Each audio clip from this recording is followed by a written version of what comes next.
오늘 여러분과 이야기할 이야기는 방법 연구와 측정, 작업 측정이라고 했죠.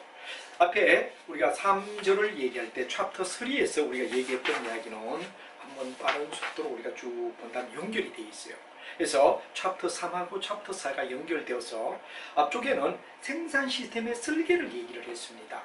제품을 어떻게 결정하느냐, 그 다음에 공정 설계를 어떻게 하느냐, 여러 가지 기계 설비를 어떻게 배치하느냐 하는 이야기까지가 3절이었다. 이래 보면 4절은 뭐가 되느냐 그러면 바로 방법 연구, 작업 측정 연결이 됩니다. 그래서 바로 방법 연구란 말이 이제 오늘 지난 시간에 이어서 얘기하고, 단지 여러분이 조금 신경을 써줘야 될 건 뭐가 되느냐 그러면 공정의 설계 속에서 우리가 일반적으로 봤을 때 자주 나오는 게 설비 배치에서 바로 CS, 컨베이어 시스템, 바로 제작의 순서대로 기계를 쭉 나열하는데, 이게 생각이 안 날 때는 현대자동차에 뭐가 되느냐 그러면 바로 차를 생산하기 위하여 벨트 위를 쭉 흘러가면 끝에 가면 완성품이 나오는 걸 CS를 생각하라. 그러는 게 아주 중요한 이야기가 되며, 이런 걸 위해서 굉장히 중요한 거는 라인 밸런싱.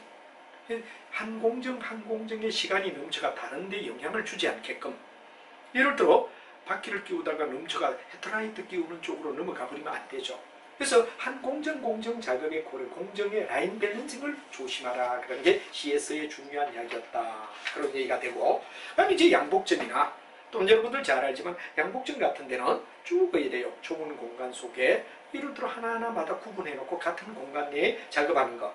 이게 바로 여러분 잘 아는 공정별 이런 말이 되죠. 공정별이다 그럴 때는 바로 집합을 시킨다. 한 장소에 집합시켜놓고 그 다음에 얘들이 그럼 이끌어가니까 제품별하고 공정별이 생각이 안 난다면, 공정별은 여러분이 동네 양복점을 갖다 생각해주자. 주문해서 물건 받는 동네 양복점을 우리가 생각해주자. 그러면 여러분 공정별, 또 그림으로 얘기하면 XXX, X가 쭉 모이고 YYYY 해가 Y가 모이는 GT와 유상 개념을 가지는 거 여러분 알아두면 두 개 대비하라. 이런 얘기가 되고, 그 다음에 고정 위치형은 여러분 굉장히 중요한 게 고정적으로 이동시키지 않고 딱 고정을 시킵니다. 어떤 거? 비행기, 대형이죠. 다음 뭐가 되느냐? 선박. 그 다음에 여러분들 잘 아는 뭐가 되는 기관차 또는 아파트 단지. 굉장히 고정되어 있는 거죠. 오히려 우리가 예를 들면 그럼 여러 가지 돌아다니며 운반하며 작업을 갖다 진행해야 된다. 그리고 여기는 굉장히 중요한 게 프로젝트라는 말이 나옵니다. 프로젝트 그럴 때 여러분 겁내지 말고, 프로젝트는 바로 궁극은 어떤 업무를, 예를 들어 만약 비행기 한 대 아니면 선박 하나. 그래서 여기서 이제 중요한 고정 위치에는 프로젝트란 말에 겁내지 말고 하나 일 완성될 때까지. 예를 들어 우리가 대통령 선거 할 때 누구누구, 대통령 후보 누구누구, 뭐 예를 들어 지원해주는 지원단. 뭐가 되죠? 바로 여러분 잘 알지만 뭐가 됩니까? 선거가 끝나면 해체한다. 이와 같이 우리 경영에서는 조직 속에 얘기할 때 프로젝트라는 말이 나올 때는 그 일이 완성되면 뭐해야 되느냐 그럼 헤어지는 거. 영원한 게 아닌 거.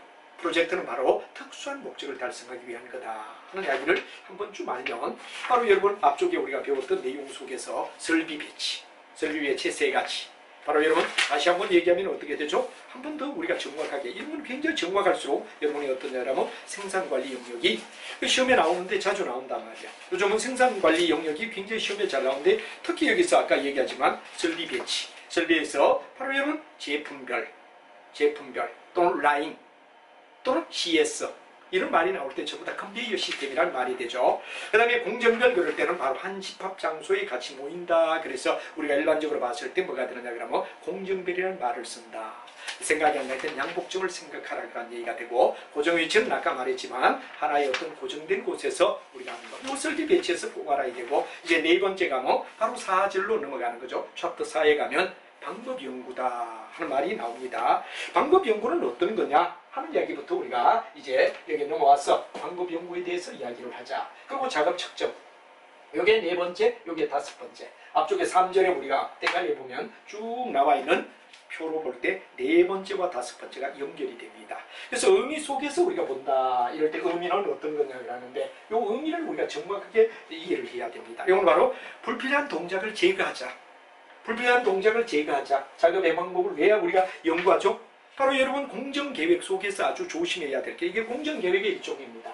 방법은 바로 공정계획이다. 이런 말이 되죠. 이게 공정계획의 가장 핵심적인 이야기가 뭐냐? 동작, 동작에 대한 이야기, 작업을 할 때 동작에 필요한 이야기들을 갖다 우리가 동작 연구라는 말도 여기에 참고로 알아두면 되겠죠. 동작 연구가 바로 공정계획에 영향을 준다. 그럼 이제 작업의 측정은 뭐가 되느냐? 그럼 여러분 잘 알지만 시간 연구가 되겠습니다. 타임, 얼마만큼 시간이 걸리느냐. 그래서 여기는 동작 연구에 속하는 뭐가 되느냐? 그럼 공정계획의 일종의 바로 동작 연구라면 여기 시간 연구에 속하는 영역이라고 볼 수 있다. 이렇게 되겠죠. 그래서 이제 불필요한 동작을 제거하자. 불필요한 동작을 제거하자. 동작 연구, 공정계획 속의 동작 바로 연구라고 말할 수 있죠. 그래서 저쪽에 보면 불필요한 동작을 제거하고 필요한 동작만 구성된 합리적 작업 방법. 합리적 작업 방법. 그래서 뭐가 됩니까? 불필요 동작을 제거. 불필요 동작을 제거한다. 이런 말을 갖다 정확하게 알아야 됩니다. 불필요한 동작을 제거하자. 그래서 뭐가 되느냐? 그럼 바로 필요한 합리적 동작만 우리가 찾아내자. 작업할 때. 이게 바로 여러분 잘 아는 뭐가 되냐? 방법 연구 이야기다 이거죠. 이걸 여러분이 이해를 해야 되고, 그럼 이런 방법 연구를 갖다 우리가 진행해 나갈 때 굉장히 중요한 이야기는 뭐냐? 공정에 대한 분석과 작업에 대한 분석이란 두 가지가 나와. 이 공정은 뭐가 되죠? 일 자체입니다. 조합입니다. 하나의 일을 갖다 진행하는데 어떤 동작이 필요하냐? 한마디로 말하면 작업에 대한 뭐가 되느냐? 작업에 의해 되느냐? 그러면 바로 흐름을 갖다가 얘기한다. 작업의 흐름은 여기 작업률 요거죠. 그렇다면 여기는 뭐냐? 그러면 우리가 봤을 때 작업자는 바로 여러분 잘 알지만 뭐가 됩니까? 사람이지, 사람. 그래서 사람과 일 이건 일이란 말이에요. 일이고 요거는 뭐가 되느냐? 그러면 사람이란 말이에요. 요걸 갖다 왜 되느냐? 그러면 우리가 궁극은 뭐가 되느냐? 그러면 바로 연결해 주자. 이 연결하는 게 뭐가 되느냐? 바로 1번과 2번.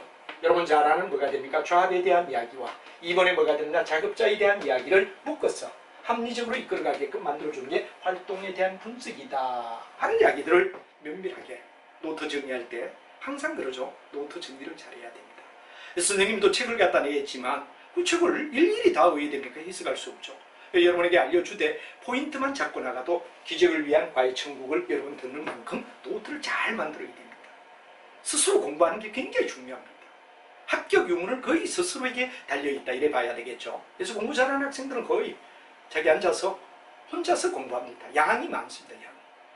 그래서 하나하나 세밀하게 한 줄 한 줄을 세밀하게 책이 잘 돼 있기 때문에 책만 아주 정확히 밀도 있게 나가면 선생님 강의는 그 속에 일부분밖에 안 됩니다. 다 할 수 없잖아요. 그래서 여러분 그 점 알며 이제 노트를 정말 잘 만드는데 이런 것들을 정확하게 정리를 해두자 이겁니다. 이 활동 분석은 궁극은 뭐가 되느냐? 그럼 의의가 뭐가 되느냐? 인간과 기계. 인간이 뭡니까? 휴먼이지. 그 다음 우리가 잘 알고 있는 뭐가 되느냐? 그러면 신이란 말은 기계를 얘기하지. 인간과 기계를 매치해준다. 인간과 기계를 매치한다. 위에 나와 있는 이야기와 똑같은 거죠. 요 순서만 갖다 뿌리지. 사람과 기계를 매치해주는 게 활동 분석의 의미다. 이렇게 되죠. 그래서 여러분이 이런 걸 갖다 알아야 되고, 그 다음에 이제 내용적으로 온다면, 내용적으로 이렇게 본다 그러면 내용은 어떤 거냐, 이런데 바로 이런 얘기가 되죠. 작업자의 직접 노무와 기계 사용. 한마디로 말하면 작업자의 직접 노무. 작업자가 직접 해야 되느냐, 일하는 직접 노무와, 그럼 뭐가 되느냐, 그럼 바로 기계 사용. 작업자가 기계죠. 사용을 갖다 하는 뭐가 되느냐, 그럼 비용. 이걸 갖다 우리가 굉장히 노무비만 뭐가 되느냐, 그럼 바로 여기에 기계 사용 비용. 이런 것들이 어야 되느냐, 그럼 바로 주 핵심이다. 활동 분석은 이게 분석이 돼야 된다는 얘기를 설명해 주고 있다는 거. 여기는 하나하나. 왜? 여러분들은 거의 문과 학생이다 보니까 이과적 기질이 별로 없어. 보통 공대 애들 같은 경우는 뭐 이렇게 설명 안 했지만 이과, 문과 학생은 어쩌다가 이런 얘기 한번 듣다 보니까 별로 실감이 안 난단 말이야. 그래서 오히려 생산관리 같은 게 어야 되느냐, 학생들이 잘못하면 오류가 일어나기가 너무 쉽다. 그래서 생산관리가 앞으로 비중이 자꾸 높아진 이유가 이런 거다. 정리가 덜 됐어. 특히 경영학을 문과 학생들이 공부하는데 좀 정리를 했으면 좋겠다. 생산관리 쪽을 비중을 두자 이런 의미에서 출제 교수들이 굉장히 어야 되느냐, 비중을 두고 있다는 것도 여러분이 아셔야 된다는 거 이해를 해야 됩니다. 자, 이렇게 해서 그냥 인간과 기계, 직접 노무비, 그리고 뭐가 되느냐, 그럼 기계 사용비를 어떻게 압축하느냐. 여기까지가 뭐가 되느냐, 그럼 방법 연구에 굉장히 중요한 이야기. 아까도 말했지만 공정계획 속의 동작에 대한 이야기들. 여기서 제일 중요한 이야기는 뭐냐면 바로 비용을 어떻게 하면 인간의 뭐가 되느냐, 직접 노무비와 그다음에 기계 사용비를 어떻게 하면 비용을 코스트를 갖다가 다운시킬 수 있느냐, 다운시키느냐. 이게 바로 뭐냐? 그럼 방법 연구다 이거죠. 노동자가 일하면 직접 뭐가 됩니까? 노무비를 줘야 되지. 예를 들어 그다음 기계를 사용하면서 기계 사용에 따른 비용이 있지. 이걸 어떻게 두 가지를 결합했을 때 낮게 코스트를 낮게 만들었냐 하는 이유가 그건 방법 연구의 핵심 이야기다. 이렇게 우리가 얘기가 된 게 방법 연구가 되는 겁니다. 그래서 방법 연구는 어떤 면에 공정과 동작이라는 이야기 두 가지에 대하여 역점을 둔 결합이 바로 방법 연구다. 이렇게 우리가 봐주시면 편안하게 여러분들이 이해를 하실 수 있을 겁니다. 그럼 이번에는 자급 측정 그러는 이야기가 되죠. 그래서 일종의 뭐가 되느냐 그럼 이런 얘기 속에서 이제 궁극은 뭐가 되느냐, 여기에 방법 연구 속에서 우리가 쭉 따라가면 공정을 분석하고 자급을 갖다가 분석해서 두 가지를 배치해주고 그 다음에 동작 분석이다 그런 말이 나옵니다. 그래서 동작은 바로 말 그대로 모션이죠. 쓸데없는 불필요한 동작을 없애자. 왜? 동작 하나하나마다 뭐가 들어갑니까? 노무비가 들어간다 이거지. 그래서 가능하면 어디에 되냐, 활동 분석은 바로 인간과 기계 속에서 비용을 갖다 줄여주기 위해서 동작 연구라는 말이 되죠. 동작 연구는 뭐가 되느냐 그럼 특정 작업을 경제적으로 수행하는 거. 특정 작업. 특정 작업이 작업이 되겠죠? 특정 작업을 갖다 해야 되느냐 경제적으로. 핵심은 경제적으로 그런 말이 되죠. 경제적으로. 이 경제적으로 그런 말이 바로 뭐가 되느냐 경제성을 갖다 얘기한단 말이야. 그래서 예를 들면 그러면 되게끔 이걸 갖다 뭐 하느냐 표준화하자. 표준화는 규격화를 얘기하는 거죠. 규격화 시켜버리자. 이게 핵심입니다. 특정 작업을 경제적으로 하기 위해서 표준화 시켜주자 하는 이야기가 동작 연구의 가장 중요한 이야기다. 그래서 이를 갖다 어느 정도 특정 작업을 경제적으로 수행하게끔 딱 모티브를 잡아주는 성격을 가지는 걸 얘기한다 하는 말이 개념이다. 이런 얘기가 되겠죠. 그럼 성격은 이제 여기는 뭐다? 그럼 하나하나 일을 할 때마다 우리가 쓰는 뭐가 되냐? 바로 성격을 이쪽으로 가서 우리가 보면 성격은 뭐가 되느냐? 쭉 여러분이 이렇게 봐주세요. 성격은 어떻게 되느냐 하는 말이 되는데 성격은 궁극은 타임 스타디다. 타임 스타디라는 말의 자체가 뭐가 되죠? 시간 연구란 얘기가 되지. 어떤 일을 할 때 얼마 걸리느냐? 시간 연구. 이 시간 연구를 갖다 얘기한 사람이 뭐가 되느냐? 그럼 여러분 잘 아는 길버레드 부부다. 그래서 길버레드라는 말을 갖다 우리가 쭉 적으면 길버레드라는 말을 갖다 우리가 적어 놓으면 이걸 거꾸로 하면 더블릭이라는 말이 나와요. 더블릭이 뭐가 되죠? 여러분 잘 아는 더블릭 그런 말을 갖다 가끔 들을 때인데 길버레드 부부 이름을 갖다가 역으로 한 게 더블릭이란 말이에요. 더블릭은 바로 경제적 동작. 어떻게 하면 경제적으로 일을 하게끔 만드느냐? 이 경제적 동작을 갖다 연구한 게 뭐가 되느냐? 더블릭의 부부였고 더블릭이라는 말을 갖다 거꾸로 한 게 바로 길버레드라는 말을 거꾸로 한 게 더블릭이었다 하는 거. 이건 인명이죠. 사람 이름이고. 이건 뭐가 되느냐 그러면 거꾸로 영명을 갖다 얘기한 거. 영명. 그래서 우리가 경제적 동작을 갖다 길버레드가 연구했다 그러니까 길버레드 이름을 갖다 연구를 해서 더블릭이라는 말을 쓰면 일을 할 때 가장 경제적 동작이 어떤 거다 하는 걸 갖다 제시한 게 바로 길버레드 부부에 의하여 이루어졌다 그런 얘기가 되죠. 이걸 갖다 우리가 하나 두자. 그리고 이제 이런 걸 갖다 연구해서 이제 나오는 얘기가 뭐가 되냐 그러면 바로 자급 분석 도표. 자급 분석 도표라는 말이 있죠. 자급 분석 도표를 한다. 그래서 핵심은 타임 스타디. 그 다음에 뭐가 되냐 그러면 여러분 잘 아는 자급 분석표. 그리고 이제 중요한 길버레드라는 이름과 길버레드 이름을 영명을 한 게 더블릭이라고 불러준다. 자급 분석표. 이런 것들을 갖다 정밀하게 자급 분석표와 타임 스타디와 길버레드라는 이름의 영명이 더블릭이며 바로 뭐를 갖다 동작 연구에 신경을 썼다.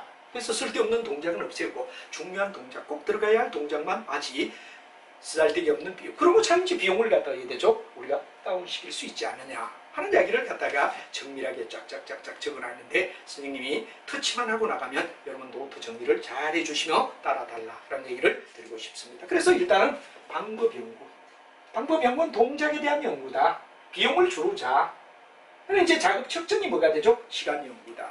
하는 얘기가 바로 여러분 자급 측정에 들어가죠. 작업을 제 시간에.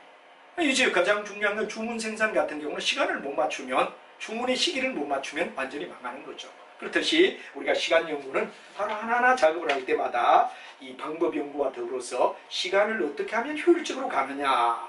시간에 대한 표준화가 바로 여러분 중요한 이야기, 작업의 측정에 나오는 이야기다 하는 이야기를 우리가 한번 살펴보죠. 자, 작업의 측정으로 우리 가서 작업 측정 쪽으로 넘어가서 우리가 얘기를 해보도록 하죠. 자, 아까는 이제 우리가 공정에 대한 걸로 작업에 대한 여러 가지 분석을 했어. 작업에 대하여 작업에 필요한 부위, 사람의 일, 그리고 일에 필요한 것. 그래 HM이라는 말을 갖다 쓰고 핵심은 뭐가 되느냐 그러면 비용을 어떻게 하면 줄어느냐, 쓸데없는 바로 동작을 갖다가 해야 되냐, 없애주자, 경제적 동작만 따지자. 그래서 동작 연구에 길브레드라는 이름이 나오더라. 길브레드의 영명을 갖다 더브릭이라 그런다. 더브릭은 궁극은 인간의 경제적 동작을 갖다 묘사하는 말이라 그러더라. 그래서 결론의 이야기는 뭐죠? 그렇죠?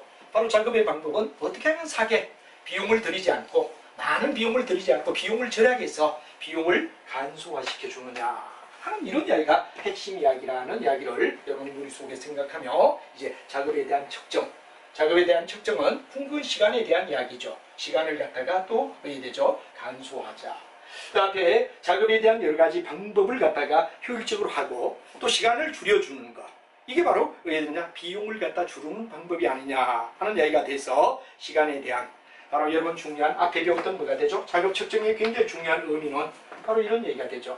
우리가 네 번째 배웠던 뭐를 갖다가 기억하자? 그렇죠. 방법 연구. 앞에 배웠던 방법 연구.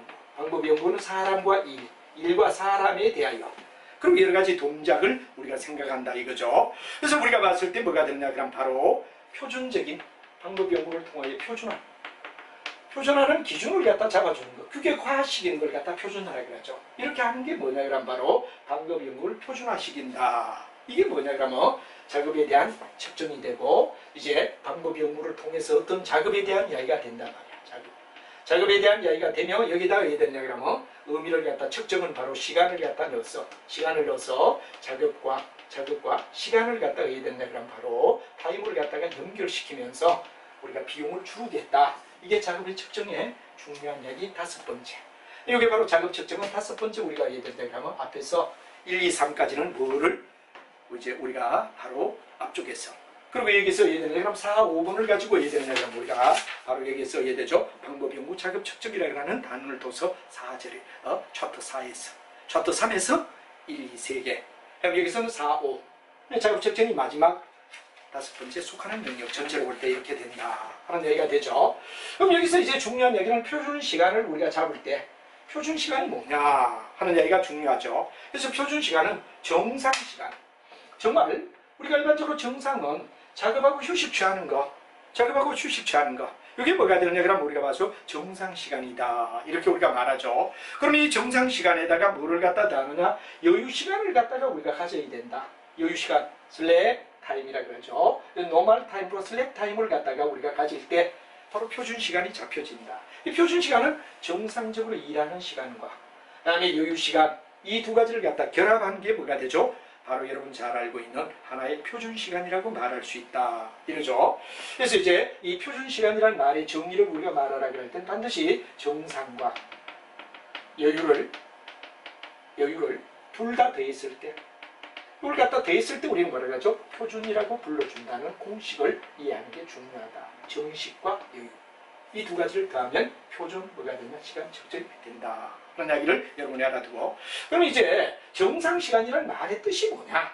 모두 밑에 보면 나와 있죠. 바로 작업 속도를 어떻게 되느냐 하면 정상적 작업 속도, 정해진 방법, 정해진 설비, 이 정해진 내에 어떻게 되느냐 그러면 조건하에 아주 중요한 이야기입니다. 정해진 방법, 정해진 설비, 정해진 작업 조건. 여러분들 반드시 정해진 이 말이 정상이에요. 정해진 작업 방법, 정해진 뭐가 되느냐 그러면 작업 조건. 여기서 작업의 속도를 역시 어떻게 되느냐, 보통의 작업 속도로 일할 때 일을 완성하는 데 걸리는 시간, 필요한 작업 시간, 아주 중요한, 이게 바로 정상 시간의 정의입니다. 이 정상 시간은 반드시 여러분이 알아둬야 됩니다. 이 정상이라는 말은 우리가 봤을 때 일반적으로 정해진 작업 방법에 의하여, 정해진 작업 속도에 의하여 일을 갖다 완성한 데 걸리는 시간을 갖다가 우리는 바로 표준 작업 시간이라, 정상 작업 시간이라고 한다 하는 이야기가 되고, 다음 여유 시간의 정의는 뭐가 되죠? 여유 시간의 정의는 뭐가 되느냐? 정상 시간은 이렇게 이게 이야기가 표준이 되고, 정상은 정상이라는 말을 했다면, 여유는 우리가 이래 되죠. 불가피하게 발생하는 정상의 여유 시간. 예를 들어 노동자가 계속 일할 수 없단 말이야. 그럼 뭐 해야 되죠? 쉬어야, 휴식을 취해야지. 화장실 갔다 와야 되죠. 물 마셔야 되죠. 이런 것들을 여유시간 속에서 불가피하게 일어나는 시간을 여유시간이라 불러준다. 그래서 정상과 여유를 두 가지를 합하면 표준 작업시간이 나온다는 얘기가 되겠죠. 그래서 이제 이런 걸 갖다 우리가 이해를 하는 게 중요하다 하는 말이 되고, 그 다음에 이제 작업의 측정의 이야기가 뭐가 되냐, 기법을 보면 시간, 말 그대로 타임이 어디에 되느냐 그러면 타임 스타디, 하나하나 시간을 갖다 우리가 잰다 그런 얘기가 되죠. 시간이 얼마 걸리느냐, 시간을 갖다 우리가 시간을 갖다가 얘들은 체크한다. 아마도 타임 체크라고 얘기하죠. 타임 체크가 되는 게 뭐가 되느냐, 바로 우리가 봤을 때 일종의 뭐가 되느냐, 시간 연구법이다. 하나하나마다 스톱워치나 또는 시계를 가지고 직접 체크를 해나가자, 시간 연구라고. 근데 이 견적법하고 뭐가 되느냐, 워크 샘플링법은 굉장히 조심해야 됩니다. 예를 들어서 견적법은 뭐가 되느냐, 그냥 물건을 얘기합니다. 근데 워크 샘플링은 거의 인적 견본을 얘기하죠. 그래서 우리가 예를 들어 만약에 그 견적법이다 그럴 때 견적법에는 만약에 우리가 쉬운 예로 이런 겁니다. 복사 한 장을 갖다 하는데 3초 걸린다. 그러면 복사 10장 할 때는 얼마 걸리죠? 만약에 묻는다면 우리는 당연히 3초 곱하기 뭐가 됩니까? 10장. 그럼 우리가 궁극은 30초가 걸릴 거다. 이렇게 잡으면 이게 뭐가 되죠?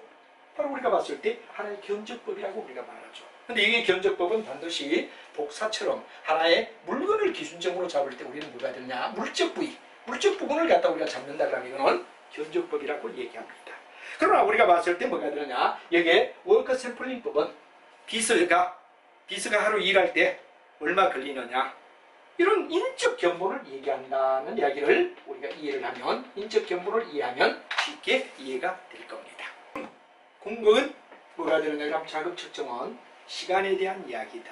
이렇게 우리가 얘기가 되겠죠. 그래서 이제 굉장히 중요한 이야기가 뭐가 되느냐, 그러면 방법 연구를 표준화하기 위해서는 작업과 시간이라는 얘기를 했고, 여기는 바로 작업 측정은 시간에 대한 연구다. 이렇게 우리가 얘기를 하겠죠. 이 시간 연구를 우리가 일반적으로 얘기를 하는데, 시간 연구는 크게 세 가지가 있다 그런 얘기. 하나하나마다 시간이 얼마 걸리지, 실제로 타임을 갖다 재는 이야기. 그럼 견적은 바로 작업의 요소별로 구분해가지고 방법으로 측정을 하는데, 복사 한 장에 3초 걸린다 그럴 때 복사 10장은 얼마냐 그러면 30초가 걸린다. 이렇게 우리가 물적인 부위에서 우리가 따져준다면 이건 바로 뭐가 되느냐, 그럼 견적법이라고 말하죠.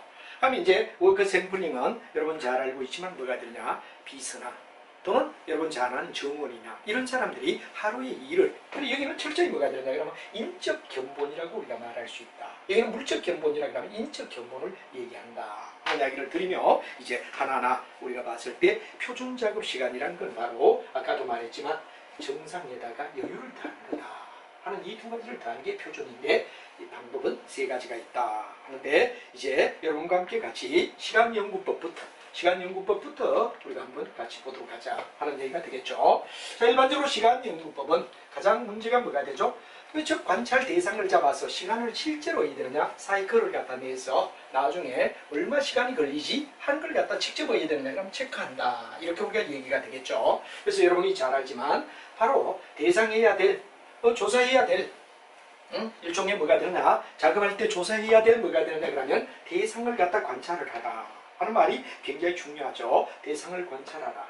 그리고 두 번째는 뭐가 되느냐 그러면 소요 시간이 얼마 걸리느냐를 우리가 따져줘라. 이런 얘기가 되죠. 그래서 이제 나중에 평균 주기 시간, 평균 어느 정도 걸리지 하는 이야기와 정상 시간은 어디 되지 하는 이야기로 결말을 맺는 게 시간연구법이다. 그런데 시간연구법의 정리부터 우리가 가볍게 내죠. 보통 우리가 시간연구를 갖다 얘기할 때 시간연구는 일을 갖다가 우리가 많이 하는데 의미 속에서 보면 가장 많이 쓰여지는 게 뭐냐, 스톱워치다. 실제 시계를 재고 어디에 되느냐 그럼 재본다 그러는 얘기가 되죠. 그래서 그런 얘기가 나오고 뒤에 가면 스톱워치, 필름 분석, VTR 세 가지를 박스 지어주시기 바랍니다. 스톱워치, 필름 분석, VTR. 그래서 하나하나 시간을 갖다 직접 측정해가자 이런 얘기가 되죠. 그럼 이제 특징을 갖다 우리가 본다면 특징은 어떤 거냐 하는데 바로 작업을 갖다가 관찰하는 방법이다. 작업을 직접 관찰하면서 우리가 따라가는 게 일종의 하나의 특징이다. 이렇게 되죠. 그다음에 이제 반복적 규칙적인 걸 갖다 우리가 해야 되느냐 그러면 작업일 때 반복되고 규칙이 될 때 한 번 일하는데 얼마 걸리지 하고 우리가 재주는 거 시간연구법이 아주 중요한 이야기가 되겠죠. 그럼 일정 장소에서 작업이 뭐가 되느냐 그러면 변경이 작은데, 자, 변경이 너무 심하면 어디 되죠? 시간 측정을 해가지고 시간 연구 이야기를 이끌어가기가 굉장히 힘들겠지. 그러나 우리가 봤을 때 작업의 반경이 어떠냐 그러면 작고, 그 다음 계속해서 얘들은 중복될 때 일정한 장소에서 이루어지는 작업이 중요하다, 그런 얘기가 되고, 적용할 때는 대상을 갖다가 작업을 갖다 찾아라. 그리고 소요 시간을 측정하라. 평균 어느 정도 들겠지? 주기시간, 평균 주기시간을 우리가 잡아라. 일종의 사이클 타임이라고 얘기하죠. 사이클 타임. 그래서 이제 정상 시간에 의해 되느냐 하는 이야기를 갖다 우리가 잡아내며 시계를 직접 가지고서 하나하나 또는 VTR을 가지고 또는 아니면 필름을 분석해서 우리가 나갈 수 있다 하는 이야기가 되고, 그다음에 이제 이 박스 속에 나왔지만 여러분 책에서 보면 평균 주기시간은 평균 주기시간이라는 말이 나오죠. 이제 여러분 잘 아는 평균 주기시간을 우리가 얘기할 때 평균 주기시간은 바로 뭐가 되느냐 그러면 일종의 실제 소요시간. 이 실제 소요시간을 가지고 해야 되느냐 그러면 관찰의 횟수로 나눠줘라. 관찰의 횟수로 나누면 한 번 할 때 얼마 걸린다. 한 번에 실제 전체 소요시간에다가 관찰 횟수로 나눠주면 정상 뭐가 되느냐 그러면 일단 뭐가 되죠? 봤을 때 우리가 평균 주기시간이 나온단 말이야. 그럼 이 평균 주기시간이 나오면 평균 주기시간을 가지고 이제 우리가 해야 되느냐 만들어야 되는 거. 요거 1번의 첫째 공식이죠. 평균 주기시간은 실제 소요시간을 갖다가 관찰 횟수로 나눠주면 평균 주기시간이 나올 거다 하는 이야기가 첫 번째 박스에 나오고, 두 번째 박스는 이제 진짜 해야 되느냐 그러면 우리가 계산하는 내용을 보자 이거죠. 정상시간은 어떻게 되느냐? 정상시간은 우리가 놓자 이거죠. 정상시간은 평균 주기시간, 아까 주기시간은 우리가 실제 소요된 시간을 전부 다 관찰 횟수로 나누면 뭐가 나온다 그랬죠? 일종의 하나의 평균 주기시간이 나온단 말이야. 평균 주기시간 나온다. 여기다 곱하기 많으냐 그러면 작업자의 뭐가 되느냐 그러면 바로 평정계수. 작업자가 어느 정도 이 평상시를 얘기하죠. 평정계수는 오늘 작업을 하는데 평상시보다 20% 더 잘한다. 오늘 한 10% 정도 미비대가 한 90% 정도밖에 못한다. 이거 평정심을 얘기합니다. 평정계수를 곱하고, 그 다음에 곱하기 1-D. 이게 바로 작업의 난이도입니다. 작업의 난이도를 갖다가 해야 되느냐 그럼 빼줘라. 역수로 1. 이게 뭐냐? 바로 정상 작업 시간을 계산하는 방법이다. 이거는 여러분들 어느 정도 이해를 하고 외워두셔야 될 것 같습니다. 그래서 평균 주기 시간에다가 평정계수를 갖다가 평상심을 곱하고 작업에 뭐가 되냐? 난이도를 뺀 이제 내용을 곱해준다 하는 이야기가 뭐가 됐냐 그럼 바로 우리 중요한 뭐가 됐냐 바로 정상시간을 계산하는 거, 주기시간을 계산하고 이게 정상시간을 계산하는 거 두 개, 요 연이어 여러분이 알아둬야 된다 하는 말이 되고, 그럼 평정이라는 말은 여기서 이제 작업자의 평정이란 말이 뭐냐, 그게 작업자의 평정이라는 말을 갖다 쓰죠. 작업자의 평정계수가 어떠냐, 작업자의 평정계수가 어떠냐 하는 말이 된대. 작업자 평정계수라고 했죠. 자, 이게 굉장히 중요한데, 작업자의 평정이라는 말은 평상시에 어느 정도, 한마디로 말하면 뭐 어떨 때는 평상시보다 더 잘할 수도 있고 어떨 때는 평상시보다 못하는 경우도 있단 말이야. 그 평정심을 갖다 우리가 바로 작업자의 평정이라고 얘기를 하죠. 그래서 어느 정도 평정심을 가지느냐 하는 말이 중요한데, 정상적으로 작업할 때, 정상 작업적으로 할 때 속도에 비하여 어떤가, 정상보다 더 잘하느냐, 정상보다 못하느냐 하는 게 바로 작업의 평정이라고 우리가 말하죠. 평정심이라고 말할 수 있다. 평정계수라고 말할 수 있다 하는 말이 되죠. 그 다음에 작업의 난이도는 저항입니다. 작업이 어려우면 아무래도 어떻게 되죠? 속도가 느리겠지. 작업이 쉽다면 속도는 어떻습니까? 빨라지겠지. 이걸 갖다 우리는 작업의 난이도라고 얘기하니까, 난이도가 뭐가 됩니까? 바로 저항 요소고, 클수록 어떻게 되느냐, 어려울수록 1에 가깝다 하는 얘기가 되고, 쉬우면 작겠죠. 이걸 갖다 여러분이 알아두는 게 중요하다 하는 말. 평상시 같은 조에 의하면 작업자의 수행 작업 속도가 어느 정도냐, 평균이야. 난이도는 어떻죠? 작업이 어느 정도 난해하냐, 얼마만큼 저항 요인이냐 하는 이야기를 우리는 생각한다 하는 말이 중요한 이야기로, 여러분 작업자의 평정심, 작업의 난이도, 이걸 갖다 이해를 해야 된다는 게 아주 중요한 이야기가 될 것 같습니다. 자, 그 다음에 이제 우리가 봤을 때 여유시간에 대한 이야기를 우리 한번 살펴보자 이거죠. 여유시간은 어떠냐, 우리가 작업자가 계속 작업을 할 수는 없단 말이야. 뭔가 우리가 봤을 때 뭐가 되느냐, 작업자가 여러 가지가 있겠죠. 작업자 자체가 어떻게 되느냐, 쉬어야 될 시간도 있을 거고, 또 작업을 하는데 왜 되느냐 그럼 원료가 공급이 안 되었다, 또는 아니면 뭐 전기가 예를 들어서 어떻게 우리가 봤을 때 만약에 뭐 꺼져버렸다. 가동이 안 된다. 그럼 전부 다 뭐가 되느냐? 그럼 우리가 봤을 때 하나의 여유 시간이 고려해야 될 요인이다. 이렇게 우리가 되죠. 여유 시간을 고려해야 된다. 그래서 불가피하게 나는 비생산적 시간, 불가피한 비생산, 비생산. 이런 말을 갖다 정확하게 아는 게 굉장히 중요하다 이거죠. 불가피하다, 비생산적이다, 이런 시간을 갖다 우리는 바로 어떠냐 그러면 여유 시간이라고 얘기를 하죠. 그래서 예를 들어 작업자의 여유, 작업자가 어디 되느냐면 여유를 가지는 거. 그다음에 불가피하게 작업자가 아니라 다른 이유 두 가지가 있겠죠. 작업자는 예를 들어 물 마시기나 화장실 가기 이런 얘기가 뭐가 되느냐? 작업자의 여유가 될 거고, 불가피한 거는 기계가 고장났다. 고장났는데 작업자가 할 수가 없죠. 또 예를 들어 원료가 부족하다. 원료가 없는데 어떻게 진행하겠어요? 다음에 예를 들어 정전사고가 났다. 뭐 이런 이야기는 뭐가 되느냐? 불가피한 뭐가 되느냐? 시체가 되는데, 작업자의 여유와 불가피한 소유 이 두 가지를 갖다 우리가 묶어서 뭐라 그러냐? 바로 여유 시간에 들어가는 개념이라고 우리가 알아둬야 된다 하는 이야기가 중요한 이야기가 될 것이다 하는 이야기를 여러분이 알아두면 되겠죠. 자, 그 다음에 이제 우리가 봤을 때 표준 시간을 갖다 우리가 잡는데, 표준 시간을 어떻게 잡느냐 하는 이야기를 우리가 한번 보자 이겁니다. 그래서 이제 여기서 굉장히 중요한 이야기는 바로 여러분들이 이 두 가지 과정을 갖다 이해를 하는 게 굉장히 중요합니다. 그래서 여러분들 정상적으로 일정률을 여유를 둘 때 어떻게 되느냐 그러는데, 예를 들어 우리가 봤을 때 표준 시간을 표자만 쓰겠습니다. 정상 시간에다가 뭐가 되느냐 그럼 바로 우리가 어디 되느냐 플러스 정상의 여유율, 이걸 갖다 우리가 만약에 묶어놓는다. 그럼 원래는 정상 시간 걸리는데 정상의 여유를 준다. 그 말이 정상의 여유로 일정하게 줄 때 이거지. 그럼 표준 시간을 우리가 다시 인수분해를 하면 어떻게 되죠? 표준 시간은 정상을 묶어내. 그럼 정상 묶어냈으니까 이건 1이지. 이래가 우리가 뭐가 됩니까? 백분치피면 다시 정사이 되겠죠? 플러스 뭐가 되느냐? 여유율. 이렇게 묶어지는 게 뭐가 되죠? 바로 우리가 봤을 때 단순한 거. 여기는 정상과 정상이 뭐가 되죠? 공통인수가 되니까 공통인수를 묶어줘라. 인수분해 한 것뿐이다 이거지. 괜히 겁내지 말고 이건 바로 정상을 갖다가 묶어가지고 정상 나오니까 1. 그럼 우리가 백분치피면 뭐가 됩니까? 정상이죠. 그 다음에 정상 곱하기 여유율 맞죠? 그럼 우리가 덧셈이란 말이에요.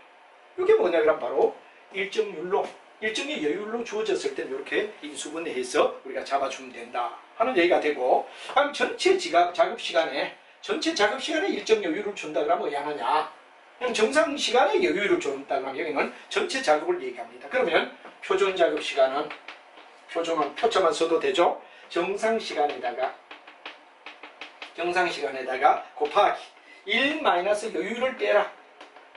1 마이너스 여유율에 뭐가 되느냐 그럼 뺀 나머지 정상 시간에다가 1 마이너스 여유를 갖다 뺀 거, 바로 전체 작업 시간에 여유를 갖다 줬을 때 1이 전체란 말이에요. 거기서 여유를 빼라 이거지.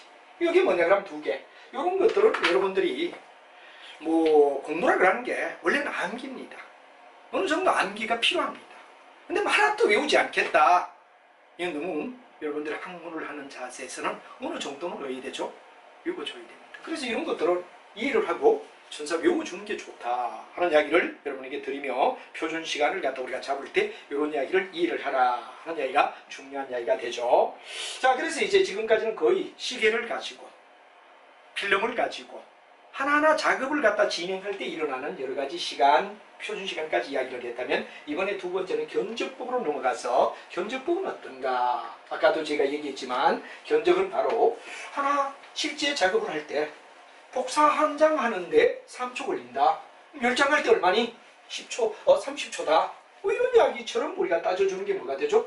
바로 PT에서 견적법이다. 이렇게 우리가 말할 수가 있다는 거고, 그럼 여기에 뭐 여러 가지 요인이 나오는데 이런 것들은 가볍게 그냥 여러분들이 정리를 해둘 필요가 있다. 시험을 치다 보면 쓸데없는 걸 낼 때가 있거든요. 그래서 또 시험은 저도 출제하는 거 아니에요. 항상 내 강의만 들으면 100점이야 이렇게 얘기하면 그거 큰일 납니다. 출제위원의 의도에 따라 달라지고 시험은 항상 진화합니다. 그렇기 때문에 항상 여러분이 어디 되죠? 믿을 수 있는 건 바로 자신밖에 없습니다. 뭐 학원에서 해야 한다. 학원 5%. 제가 자주 그러죠. 학원에 저도 강의도 많이 하고 뭐 학원을 비방하는 건 아니에요. 그렇지만 어떻게 되느냐 하면 공부를 스스로 많이 하는 게 굉장히 중요하다라는 이야기가 아주 중요한 이야기가 되는 겁니다. 그래서 여러분 여기 중요한데 견적법은 바로 뭐냐? 그러면 일종의 이거죠. 복사 하나 하는데 3초 걸려. 10장 하면 얼마냐? 이런 식의 심정으로 여러분이 바로 만약에 한다면 아주 좋습니다. 작업의 기본 동작. 작업의 기본 동작이 있습니다. 기본 동작을 갖다 하는데 얼마 시간이 걸리느냐. 이게 굉장히 중요하죠. 작업이 뭐가 되냐? 기본 동작을 갖다가 놔놓고 바로 시간의 표준치. 시간의 표준치를 갖다 잡아라. 이겁니다. 그래서 작업의 기본 동작을 나누고 하는데 이거 시간의 표준이 어느 정도 걸리죠? 예를 들어 복사를 갖다 한 장 한다. 작업에 대한 기본 동작이 있겠죠? 이거 하는데 얼마 걸리느냐? 3초 걸린다. 하면 이건 뭐가 되느냐? 그럼 바로 견적법에 나오는 이야기다. 이런 얘기가 되죠. 그래서 이제 우리가 중요한 이야기는 뭐가 되느냐? 그러면 특징은 바로 아까도 말했지만 직접 관찰이 아니라 이건 간접이 되겠죠. 만약 예를 들어 한 장 만드는데 3초 걸렸다면 10장을 다 안 봐도 30초 걸릴 거다. 이렇기 때문에 이거는 간접 관찰이다. 간접적인 관찰법이다. 하는 말을 갖다 우리가 생각하면 된다. 직접이 아니고 간접이다. 직접은 아까 말하던 뭐가 됩니까? 바로 우리가 앞에 배웠던 뭐가 되느냐 그러면 시간에 대한 견적법에 앞서서 우리가 배웠던 게 뭐가 되죠? 시간연구법이지. 시간연구법이 직접 하나하나를 다 잰다면 견적은 우리가 딱 하나 기본 동작 잡아주고 이런 게 반복될 때 이런 얘기가 된다 이거죠. 자, 이걸 갖다 우리가 알아둬야 된다는 얘기가 중요하고, 그 다음에 이제 두 번째 이제 간접법이며, 그 다음 뭐가 되느냐? 작업을 위하여 거의 수작업에 의하여. 그렇죠? 우리가 일반적으로 봤을 때 하나 어떻게 됐다 그러면 그 다음에는 우리가 배로 곱한다든가 이런 거 이야기가 중요한 이야기가 된다. 그래서 타임 스타디법이고 그 다음에 뭐냐 그러면 워커 샘플링적인 이런 거에 대하여 간접적으로 우리가 본다. 아까 얘기 하나하나 다 따지는 시간법보다는 간접적이다. 그런 얘기가 되고, 특수기구를 갖다 필요하지 않고 거의 손으로 한 장 한데 3초니까 1장 하면 30초겠지? 이렇게 우리가 보면 견적법에 속하는 영역이라고 말할 수 있다. 그런 얘기가 되겠습니다. 자, 그 다음에 특징 속에서 이제 그런 얘기가 되고, 그 다음에 이제 우리가 또 본다 그러면 뭐가 되느냐? 비반복적이고 긴 주기를 가진 작업뿐만 아니라 이미 어디에 되느냐? 수행하지 않아도 작업에 이용이 가능하게끔 되는 거. 그 다음에 기계 시간이나 인간의 사고 판단을 갖다가 어디에 되느냐? 그럼 바로 넣는다면 인간의 사고까지 생각한다면 이건 시간이 일정할 수가 없다. 이런 얘기가 작업의 측정이 곤란하다. 이런 건 곤란하다 이거죠. 그럼 작업의 방법만 알고 수행하기 전에 작업의 수행에 반한 표준 시간을 갖다가 정할 수 있을 때 우리가 된다. 그런 얘기가 되죠. 그래서 우리가 일반적으로 봤을 때 적용 절차는 이제 이런 얘기가 되죠. 어떤 작업을 갖다 하는데 어디 되느냐? 정상 시간에 얼마만큼 시간이 걸리느냐? 예를 들어 하나 하는데 얼마인데 몇 개? 그럼 이거 나오겠죠. 여기다 여유 시간을 갖다 우리가 가지면 바로 시간 측정에 적용할 수 있는 절차가 나온다. 이런 얘기가 되죠. 그 다음에 이제 방법을 갖다 우리가 종류를 쪽을 본다면 종류에는 방법 시간 측정법이란 말이 나오고 요소 작업 측정법이란 말이 나온다. 여기는 시간, 여기는 요소. 이건 타임을 갖다 기준점으로 잡는데 역점을 둔다 이거죠. 근데 여기는 뭐냐? 팩토화. 이런 걸 갖다 우리가 이해를 하고 나가는 게 좋다. 그래서 여기서 MTN이란 말과 그다음 뭐가 되느냐 그러면 WF법이라는 말에 대한 용어, 요거 여러분들 이해를 좀 해주면 좋겠다. 그래서 일반적으로 봤을 때 MTM은 뭐가 되느냐? 근데 이 1MTM은 0.0006 요 분에 해당되는 거. 그럼 뭐가 되느냐 그러면 그 다음에 이제 중요한 요소 이야기할 때 1WF6는 뭐가 되느냐? 0.0001 0.000 뭐가 되느냐? 1분. 다 통일은 분입니다. 이걸 갖다 우리가 굳이 이걸 갖다 이유가 왜 그래 되느냐 이런 거 따지지 말고 한 번 정도 외워두는 것도 좋다. 한번 정리를 해둘 필요가 있다. 이런 얘기가 중요하죠. 그 다음에 이제 워커 샘플링법이 나옵니다. WS가 간다. 이건 뭐 견적법은 아까 말하지만 기본 동작에 시간이 얼마 걸리지? 관철법에 우리가 간접이다. 수작업으로 정리한다. 정상에다 여유시간 다음 정상은 우리가 계산한 거 더하고 수작업이다. 그래서 이제 바로 아까 얘기하던 MTM과 WF 요걸 갖다 이해를 하면 좋고, 요거는 시간이라면 요거는 바로 요소다. 요거 이해를 하면 됩니다. 자, 그 다음에 이제 워커 샘플링법이 나옵니다. 워커 샘플링법은 말 그대로 일을 하는데 사람들이 일하는 게 부위. 그래, 인적 부위를 갖다 우리가 생각한다라고 생각하면 되죠. 그래서 여기는 이제 대표적인 게 비스가 하루 동안에 전화를 몇 번 받느냐, 사장님이 커피를 손님 왔을 때 몇 번 나누냐, 은행을 몇 번 갔다 오느냐, 뭐 이렇게 일마다 어느 정도 규격화시켜서 전문직 일에 규격화시켜서 작업을 갖다가 평가하는 걸 갖다 우리는 워크 샘플링법이라 얘기하며, 워크 샘플링법은 아까도 말했지만 뭐가 되냐, 사람에 대한 부위가 보다는 사람에 대한 부위, 그죠? 일 자체보다는 사람을 갖다가 별로, 이제 근무 시간 중에 여러 가지 일을 하는 사람들, 예를 들면 뭐 잘 알지만 비서직 또는 아니면 백화점의 점원, 사무직원, 이런 사람들이 하루에 어떤 일을 얼마만큼 하지 하는 이야기를 갖다 우리가 생각하는 거, 이걸 갖다 얘기하는 게 워크 샘플링이다 하는 말이 되는데, 여러 가지 일, 여러분들 의 속에 여러 가지 작업. 두 번째, 시간의 비율. 시간의 비율. 그래서 표본 관찰을 해가지고 어떻게 시간이 된다 하는 이야기가 되고, 두 번째도 역시 타임 스타디와 함께 직접 역시 의대는 관찰법의 일종이다. 대표적인 게 뭐죠? 비서직, 백화점 점원, 사무직 직원 같은 경우가 이런 일을 많이 쓴다. 그 다음 절차는 조사 대상자에 뭐가 되느냐, 그러면 선정하는 거죠. 누구를 조사 대상으로 할 거냐. 그 다음 예비적인 작업을 갖다가 해야 되느냐, 그러면 바로 비율을 갖다 잡고, 그 다음 경험이나 과거 자료 이하여 하고, 그 다음 여러 가지 표본을 가지고 횟수를 갖다 냅니다. 그래서 어느 정도 신뢰성을 가지게 된 다음에 이제 작업에 대한 비율과 표준 시간이 결정된다. 이거는 절차상의 문제다. 그런 이야기로 충분히 사람들의 일을 갖다 우리가 잡아줄 수 있다는 얘기로 설명을 갖다 드릴 수가 있다는 이야기가 워크 샘플링법의 중요한 이야기입니다. 자, 그 다음에 이제 우리 굉장히 중요한 게 경영학의 학습 곡선이다. 이걸 조금 우리가 보자 이거죠. 일반적으로 여기에 생산량 표를 갖다 두고 여기에 단가를 갖다 놓자. 이렇게 우리가 됩니다. 그럼 왜 되느냐? 생산량이 많아질수록 바로 단가는 하강한다. 그래서 일반적으로 봤을 때 뭐가 되느냐? 여기를 갖다 러닝 커브다. 러닝 커브를 갖다 우리가 얘기하는 러닝 커브는 학습 곡선이라는 말을 갖다 우리가 쓰죠. 학습 곡선이다. 이 학습 곡선을 갖다 우리가 얘기할 때 세 가지 각도로 우리가 얘기하죠. 첫 번째, 학습 곡선이다. 그럴 땐 말 그대로 어디에서 우리가 쓰죠? 교육학에서 쓰는 이야기입니다. 교육학에서. 바로 여러분들 잘 아는 경영학을 한 바퀴 뛸 때는 6개월 걸려. 근데 경영학을 갖다 2바퀴 뛸 때는 3개월. 경영을 3바퀴에 의되느냐 반복할 때는 1개월. 확 달라지죠. 교육학에서 학습을 반복하게 되면 나중에 바로 학습을 하는데, 일회회도 가는데 시간은 줄 수밖에 없다. 이건 뭐가 되느냐? 그럼 바로 우리가 봤을 때 하나의 학습 곡선 교육학입니다. 그 다음에 경험 곡선이라는 말을 쓰기도 합니다. 경험 곡선. 이 경험 곡선은 어디에서 많이 쓰느냐? 마케팅입니다. 예를 들어 내가 삼성 물건 써봤을 때 정말 어떠냐 하면 좋았다. 그럼 두 번째 삼성 물건 살 때는 굉장히 속도가 빨라집니다. 이걸 갖다 경험 곡선이라고 우리가 불러주죠. 이건 바로 마케팅에서 쓰는 말이다.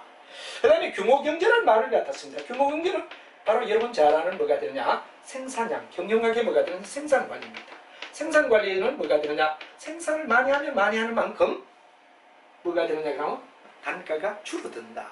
단가에 대한 이야기가 되죠. 그래서 이 세 가지를 갖다 우리는 다 알아두고, 특히 규모 경제, 대량 생산을 얘기하면 단가는 사진다는 얘기를 설명하고 있다는 얘기를 우리가 알아둬야 되죠. 자, 여기서 중요한 이야기는 이런 세 가지가 있다는 걸 알고, 단 이게 계속 그럼 하강하느냐? 그건 아니다. 바로 중요한 이야기는 뭐가 되느냐? 그럼 여기서 우리가 한번 정리해야 될 거는 바로 시설이,